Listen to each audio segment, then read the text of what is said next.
O consumidor em todas as cidades já começa a sentir no bolso os efeitos da guerra entre Rússia e Ucrânia. O Jornal da Clube ouviu representantes do setor de supermercados, do agronegócio e da economia. As notícias não são boas, mas servem para planejar melhor esse tempo de crise. Rodrigo, chegamos numa crise pela qual o brasileiro não pediu e nem procurou, mas infelizmente ela está aí, ela é global, né? E essa crise vai ter impacto, com certeza, nas prateleiras dos supermercados. Para o telespectador poder entender, tem itens que realmente vão subir de preço ou até mesmo vão faltar nas prateleiras? Olha, Felipe, a bem da verdade é que essa guerra ela acaba impactando de um modo geral. A gente tem a questão do combustível, por exemplo, esse que já ficou mais caro nas bombas no dia seguinte após o anúncio da Petrobras. Ou seja, imagine o caminhoneiro, né? O caminhão que é o principal modal de transporte no nosso país. O caminhoneiro, no dia seguinte, independentemente de ter vindo combustível novo da refinaria para o posto, no dia seguinte ele já pagou mais caro na bomba, né? E isso é óbvio, o caminhoneiro não vai ficar e dificilmente teria condições de assumir esse impacto. Então, ele também vai colocar no frete. E só para que o público tenha uma ideia, existem caminhões que consomem 1 para 1, ou seja, 1 quilômetro rodado para 1 litro de diesel. Então, é onde você começa a ver o custo do transporte. E quando você começa a pensar hoje, nesse momento, a gente está praticamente aí na primeira semana após aumento expressivo de preço do diesel, com certeza esse valor ainda não chegou para nós da forma como deveria chegar. Que a gente tem que considerar que todo o custo da cadeia de suprimentos, entre o transporte das matérias-primas nos vários locais de produção até o local de consumo, de certa forma ainda não foi feito da maneira, digamos, esses últimos 4 dias, considerando o aumento de preço que nós tivemos na sexta-feira passada até agora. Então, é possível afirmar, sim, que a gente tem um problema de custo à vista. A dona de casa, com certeza, já deve ter percebido na reposição do gás de cozinha, que teve um aumento expressivo. O consumidor que faz uso de veículos já deve ter notado que o preço, principalmente aí da gasolina, subiu, o que, de certa forma, onerou e muito o transporte.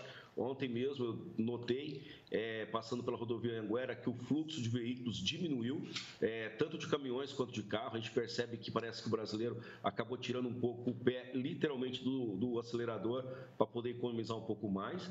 E nesse sentido todo, é muito complicado até falar, mas o cenário ele ainda está em construção, o que na prática significa que a gente possa vir a ter aí os desdobramentos desse custo de inflação chegando ainda para o consumidor. Muitos produtos podem acabar sendo impactados no preço por conta dessa crise que está se acumulando, se construindo, né?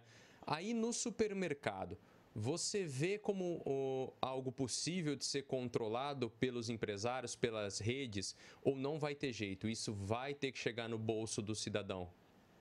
É importante a sua pergunta por 2 razões. Quando a gente começa a falar dessa crise agora em 2022, pensando no cenário de guerra, nós não podemos esquecer que nós, Brasil, fala Brasil, mas o mundo como um todo, desde 2020, nós estamos num processo ainda, digamos, de recuperação da pandemia. Então, o empresário como um todo, ele também não está numa situação das melhores. Ele tem um custo dele, a partir do momento que você tem uma empresa, que você abre um negócio, você tem um custo fixo instalado, e esse custo fixo, independente se no momento de crise ou não, ele é cobrado dos empresários.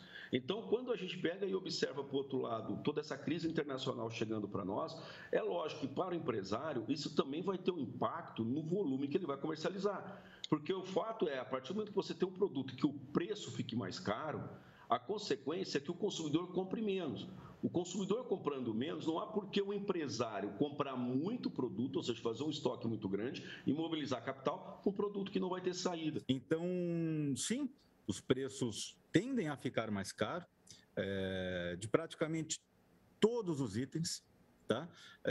Até as sacolinhas plásticas, é um derivado do petróleo, também deve ficar mais caro. Quando a gente fala de transporte, então não é produzido no Brasil. Os fretes marítimos também tendem a ficar mais caros, além do problema de logística que nós temos já por conta da guerra, né, de frete marítimo, a gente tem também a questão dos combustíveis que deve afetar. Então, o impacto será de um modo geral, tá? E isso, quando que vai acontecer? Já está acontecendo, né? Petrobras anunciou o aumento, no dia seguinte, eu, você, o caminhoneiro, todo mundo já pagou mais caro na bomba. A gente já vinha numa expectativa de voltar a melhorar aquele cenário que é próprio dessa macro-região nossa, que é o setor de serviços, né? Além do agronegócio, é claro. E aí? Dá para a gente continuar a ter uma perspectiva de subida econômica, mesmo com essa crise de abastecimento, com essa crise de alimentos, sobretudo? Aí fica um pouco mais difícil, né, Felipe? Porque as pessoas elas vão ter que fazer escolhas.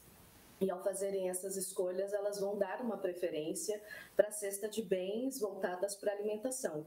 Com o aumento de preços dessa cesta de bens, porque a gente já tem percebido essa tendência de aumento no pão francês, vai ter esse aumento também nos produtos agrícolas em decorrência da falta de fertilizante que a gente vai ter no mundo. Então, a produção, o nível de produtividade, ele não vai se manter o mesmo que ele era anteriormente, por conta da falta desse insumo, né, do fertilizante.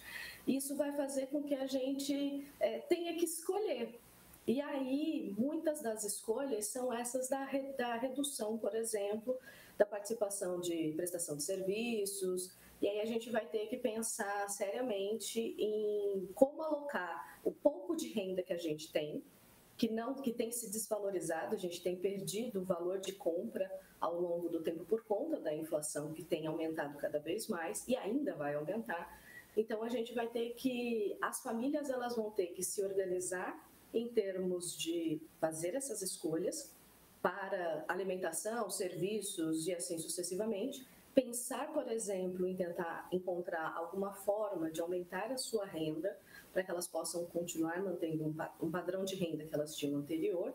E as empresas, elas também vão precisar, principalmente, se ajustar a essas demandas, a essa redução de demanda, principalmente no setor de serviços. O supermercado procura ofertar para o consumidor sempre o melhor produto no melhor preço. Se a gente não tem um produto, a gente vai procurar algo alternativo e colocar nas prateleiras para o consumidor. Essa é a essencialidade do setor, abastecer a população de forma segura e sem interrupção. É óbvio que a gente vê um preço se formando ao longo da cadeia, né? Então, se o proprietário de um posto de combustível, no dia seguinte, após o anúncio do aumento, ele aumentou o preço no combustível, certamente que ele não vai falar para você que está segurando, né, parte desse aumento, né? Ele repassou. E isso acontece desde lá da ponta, né?